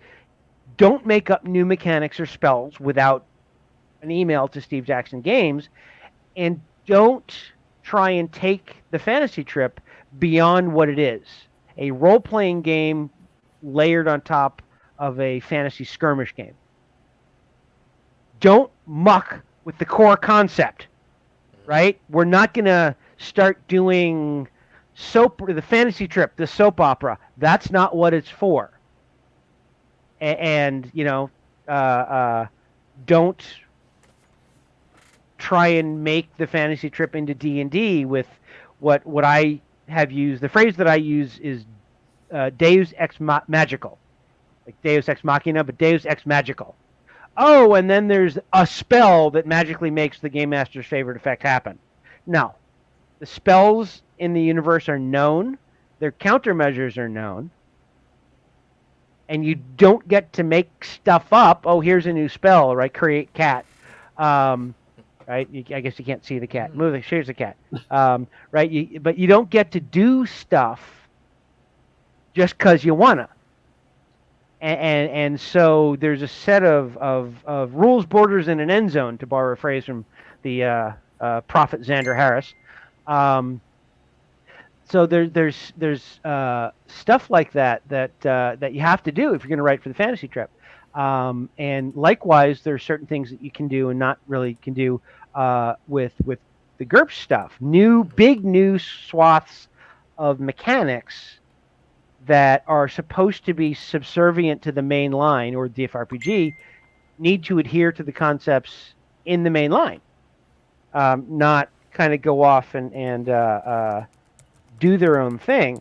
Now, I'm getting away with a lot more because I'm doing powered by GURPS. It's not GURPS Nth Edition. It's not, right? It's powered by GURPS, and the engine is clear. But I get to do a lot of my own stuff because I'm going to get to publish my own core rules.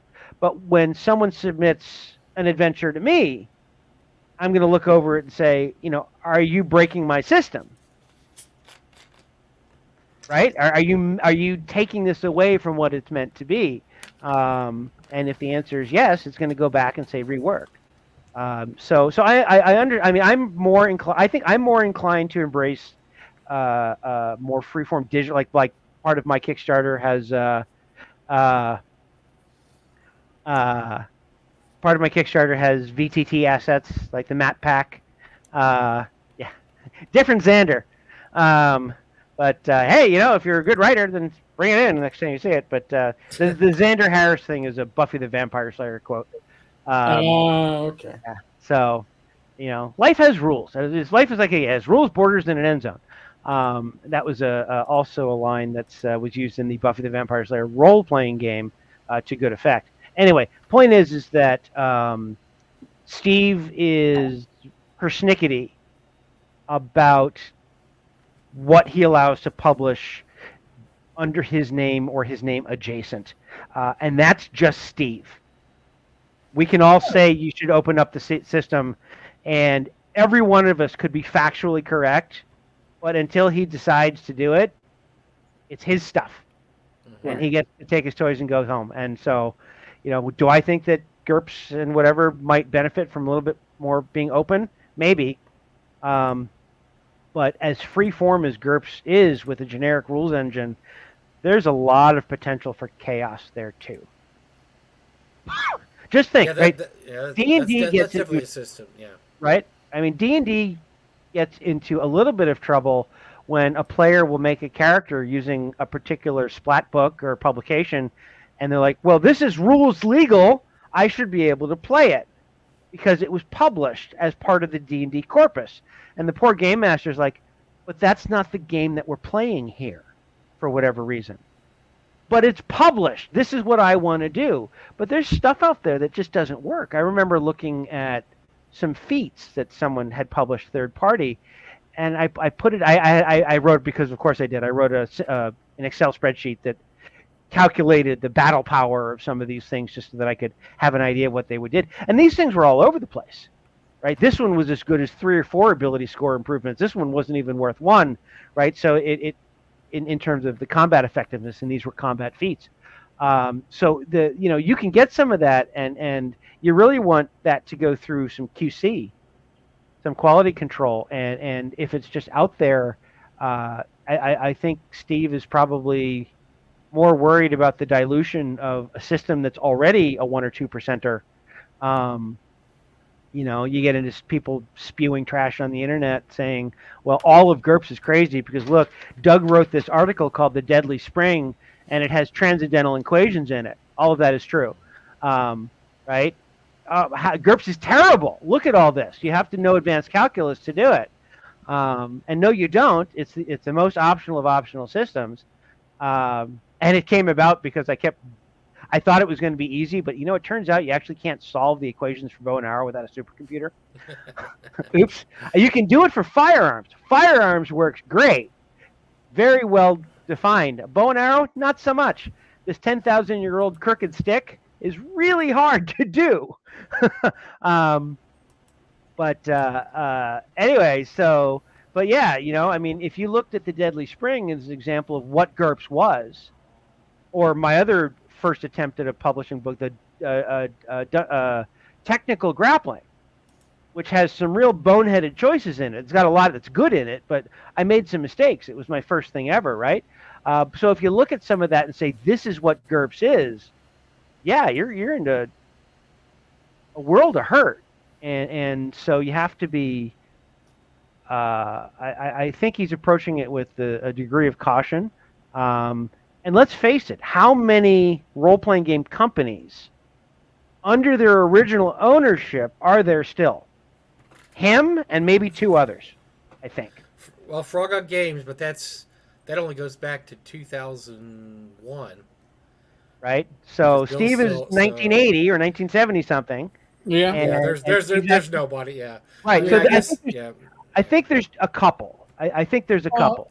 I mean, Chaosium has basically changed ownership, Right. So every time that somebody says, I know better than Steve what to do, you kind of have to look and say, Prove it. Right.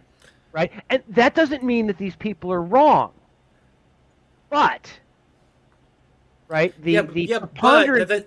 But Go ahead. just because you have longevity doesn't mean success. Well, Well, I'll yeah, give you an example. Munchkin took I mean, success. the last 30 years, Jerry Jones has been owner, general manager of the Cowboys, and they haven't done dog doo doo.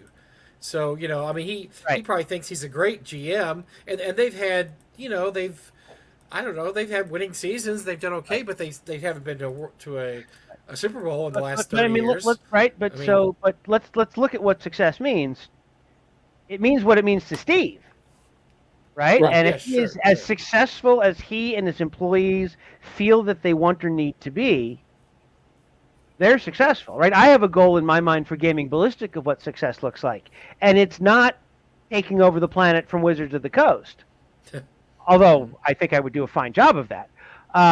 It's not a high bar. Well, I mean, so let me take that back.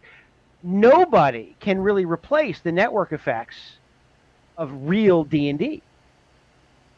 Maybe Kelsey can. If anyone could do it, Kelsey could do it.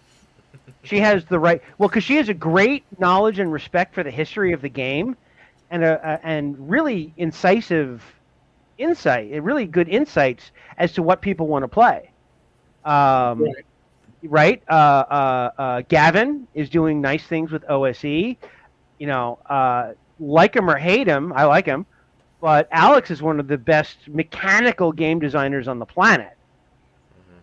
Right? He's brilliant at what he does. And you've got people like that who can really design stuff. And then there's a lot of not so much. And so, are there viable successors to a WotC that goes off and does, D&D Impact, like Genshin Impact? They do, one D&D Impact with all that implies. Maybe they go off and do that, and the tabletop space is vacated and left for the those who would pick it up, like the humans and the younger races at the end of Babylon 5, season 4. This is our galaxy now, Wow. and we'll see, right? Yeah, right. What a great show! What a great show! There's a spin-off to Mission X that I would love to write. Oh God, yeah. But speaking of Mission X, right? Heavy into firearms, heavy into exploration. What would be a great license for me if I could get it? Halo. I'll never get it, right? I could never afford it, but it would be the perfect engine for it. And certainly, you could have an OLAH, OLOH, OLAH. No name backwards there. Certainly, you could have a ring system RPG or a ring system setting, ancient ring. Ooh, that's not so bad. I gotta take some notes. Right, but certainly you could do a Halo game with what I'm doing, and it would be good. Sorry, that was But the point there is that opening it up to me does good things for me, but I still really could use another 1,000 people in my corner on any given project before I'm not afraid that I'm going to go out of business in any year. Right. But I don't need 10,000. I only need maybe 2,000. Well, let's turn this to our favorite punching bag, WotC here. They're about to screw the pooch next year with their, they're pretty much. I mean, from what Eric has been finding out, what we've been hearing, they're pretty much abandoning their written stuff to go full in on their VTT and their online presence. So somebody's gonna slide in and take that mantle, and which is happening because you have all these OSR type Kickstarters making over $1 million because people are still hungry to like Shadow Dark and Gavin's what did he do last year? I can't remember. They made it. Oh, Gosslinger. Dolmenwood. Yeah, Dolmenwood. Why wouldn't WotC just license it out to people who know what they're doing and know how to write instead of the Goombas they have there now that don't know what they're doing? Isn't that where Lost Mines of Phandelver came from? Wasn't that outsourced? I believe it That was. You know, wasn't Doug. I think internal. so. That's one of the And This is that's such a the great one thing everybody module. loves. We didn't do it, Everybody right? One loves thing it. everybody likes. You know what? I think you're right, Douglas. And that's the one everybody likes in 5e. They love They that. didn't And do matter it. of fact, they wrote a sequel to it because it was so popular. So, Right. And my yeah, understanding is they wrote it internally, and people don't like the sequel much. Right? yeah, I don't know much about it. Okay. You could be right, but yeah, they you know what wouldn't they just, if they're going to abandon the print anyway, just open it up and let people work with it and do, Right. and people that actually know. You know, I always say just give me just it'd be like a fantasy team. I get Right. to pick 5 people. And I get to form a company with them, and Watsy can do whatever they want, and within a year I'll be kicking their ass. But Because you know, by being, and you guys were at the heart of this, but by being encouraged, forced to put the core of the system under Creative Commons, they did that. right. Right. And the wow, I'm out of my depth, but Well, I no, think I think you're going to see some really good stuff come out of this because I you're hope right. so. That Right. they gave the material to everybody and say, look, okay, so we suck, but let's see what you guys can do. And I'm kind of with Eric. I mean, I think they're going to do some really good stuff with this because these are people who are not trying to. I don't know what the word is. They're trying to do a checkbox. That they're going to Right. put out good material, just good solid material. They're not going to try to put out something. Well, what's gonna be more popular with the most amount of people? What can I do? No, they're going to do something because that's one of the first rules. And I'm sure you probably would agree with this, Douglas. You have to make yourself happy first. You have to write something you like. You never become successful writing stuff. Well, I take that back. You can become successful writing stuff that other people likes if you're writing, 50 Shades of Grey or whatever. Then you can become famous doing that. But most part, you have to like what you're writing and you have to enjoy what you're writing. And I get the impression, just from what I hear and what I see, that the last couple of years at WotC, nobody likes what they're putting out. They just don't like the material. The old material that they're putting out. It's just not, the only good thing they're putting out is remakes of old stuff that's been around for 40 years. When they do the 57th remake of Tomb of Horrors Right. or whatever they do, and then everybody loves that. Well, of course, it was written by Gary Gygax 50 years ago. Right. Yeah. So I don't know. I mean, there's only so far that my prognostication and wisdom can go, considering that I have yet to crack 1,000 backers on any product. So I could, right. So my business acumen regrettably only takes me so far. But I'll tell you what, in terms of writing what you like and writing what you know, I do fight with swords and shields. And so I do have some knowledge there. I'm reasonably good at the firearms stuff, and am looking forward very much to getting both the engine and the setting out to people to play with. And we'll see. I am hopeful that by putting the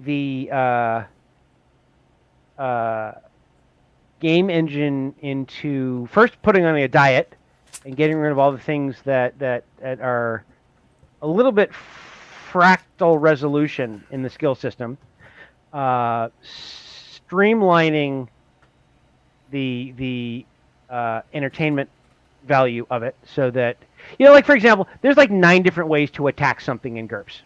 Right? Attack, all-out attack, defensive attack, committed attack, rapid strike, dual weapon attack. I feel like there's more. Movement attack. Right? Some of those are applicable, and some of them aren't at any given moment. And so, as a newcomer, now some of those are from martial arts, so it's optional, right? But most of those are in basic. And so, rapid strike, combinations, right? So it goes on and on and on. And so one of the things that I'm trying to do is say, if you want to do something twice, it's a quick action. And there's only one freaking way to do it. If you want to do something twice in one turn, it's a quick something. If I want to draw my weapon and attack, it's a quick action. And it's at the same penalty, no matter what it is. And so if you want to attack twice, you use that one mechanic, and it's the same for everybody. And by doing it that way, frankly, it's like my old grappling system for Dungeons and Dragons. Everyone knows how to roll 1d20 plus a bonus against a target number. That's what attacking is in D&D. Right. So why would you engage an entirely separate flowchart or subset for grappling when you can roll 1d20 plus a bonus against an armor class, or the equivalent of an armor class, and roll damage when you're done? And that's what we're really trying to do with Mission X, because I get to start kind of not exactly from scratch, but I get to boil it until all the meat comes off. Is to say, how many different ways do we need to do this? Will one do? And sometimes, by the way, the answer is no. Sometimes the answer is no. Like we made moving during an attack a thing that you could attack on to anything. And in theory that works, but in reality, having something that's like, if you want to move and do this thing, just go to the move and do this thing section. Right? It's worth making explicit. Because otherwise you're going here and then you're saying, oh, well, are there special cases? Where in the regime of movement am I? That kind of thing. And so sometimes you do want to break things out, but a lot of times you do not. And so anyway, the point of that comment is mostly about I think mostly about bourbon. Well, then it's a good point. Yeah. We're hitting the witching hour. We're coming up on 2 hours. As always, with Doug, time will fly. The link on the bottom of the screen, tenkars-tavern.com/Bane, will take you to the current Kickstarter. If you're like me, you've either have Dungeon Fantasy on your shelf, which I certainly do, and it's a beautiful box, by the way, folks. Now, we didn't mention this. Doug, if you are ordering a solo, you can actually order physical copies of Dungeon Fantasy. That's correct. So, and tomorrow I expect to have, so I had 10 copies allocated. So the Dungeon Fantasy role-playing game box set, my cat crushed my box, and so I no longer have the box to show. But the DFRPG box set, there aren't many of them left. They did an original printing and a second printing. And so when I said, hey, I'd like to sell the box itself, they're like, oh, well, we'll give you an allocation. Well, how many? Because the last time I asked this question, there were hundreds and hundreds. There was a ton of them, and they're like, yeah, whatever. I'm sure that we're not going to run out of these based on you. Well, they're like, well, you can have 10. Like, oh, that's not very many. Like, yeah, oh, that's what you can have. And they're gone. That pledge level is already sold out. However, I think tomorrow I'm going to have good news. As I talked to Steve, I talked to Meredith Placco, the CEO, and I talked to a few other people, and I think we might be able to reconstitute that pledge level and open it to Canada this time. But because I had so few, I was just going to ship them inside the U.S. Now the U.S. and Canada. But yes, you'll be able to get the actual box set. You'll be able to get, if you don't want to do the box set because it's big, heavy, or whatever, they're actually letting me sell the digital rules. Oh wow! Okay. So it's the same price as you can get it on the website, but it's part of a couple jumpstart or starter set pledge levels.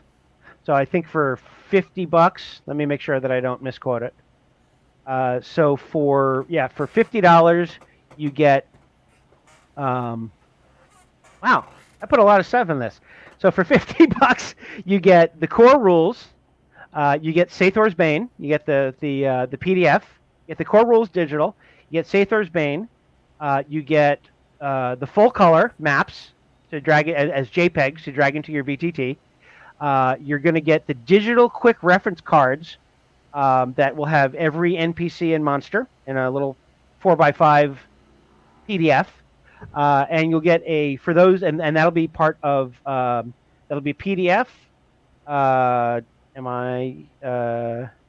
You'll get Fantastic Dungeon Grappling. because the digital core rules don't sell my book, but I'm giving it away because the original box set reprint had the physical copy of my book in it. Okay. So anyway, so you'll get that, and so you get Sathor's Bane, the VTT maps, Fantastic Dungeon Grappling PDF, and well, it looks like I put the pictures for the quick reference cards and the token set, so you can put them into whatever you want. So I guess I have to give those too.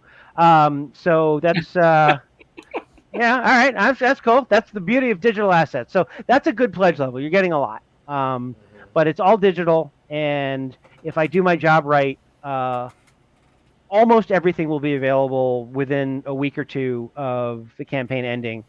If I can do it, I'll send it out within the first few days, right? As soon as the first round of checks clear, so to speak, Nice. I'll send it to everybody right away. Because why would and let's pretend we do the stretch goal, and we get the full color interior. I'll send out the black and white PDFs right away and just update them as the art comes in. Because why not? So that way you have something to play right away, and it'll just get digitally prettier over time. And then once it all comes in, I'll do the print. Very cool. Now, you just gave me an idea, by the way. I can actually play the solos using the Roll20 VTT as my battle mat. Yep. Sit at my desk. I could do that with TFT and Dungeon Fantasy. I was just like, all right, I got to make sure that I have the table space. I'm like, I don't need table space. No. You can put it right up. I can just do literally a solo campaign.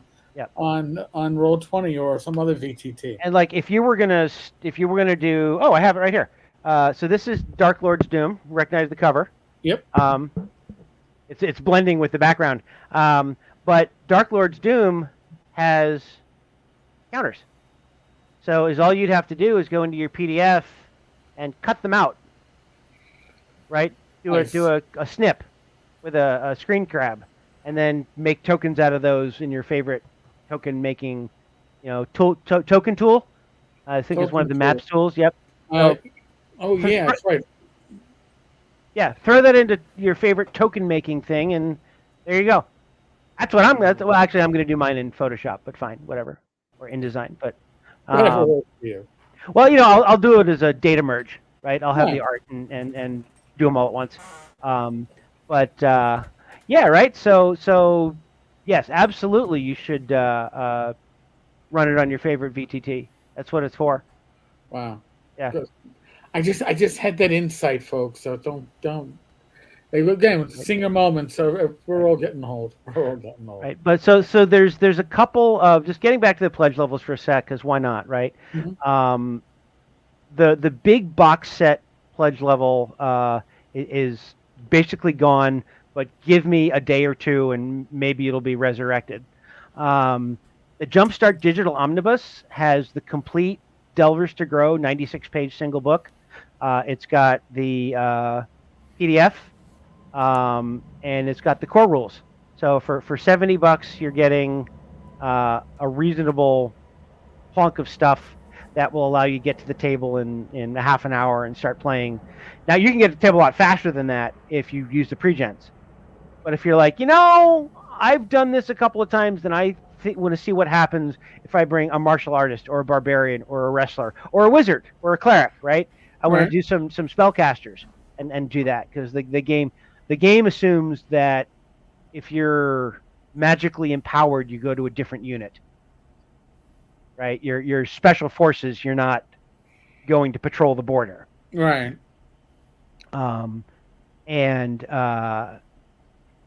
So that's a good pledge level. Then there's the Digital Dungeon Fantasy Starter Pack, which we already talked about. Books and cards, if you're into tangible stuff. And then there's some VTT reference pack. I know the guys who do the development for Foundry. Okay. We've worked out a system that makes it straightforward to create what's called actors in Foundry, the actual NPC assets and monsters and stuff. Right.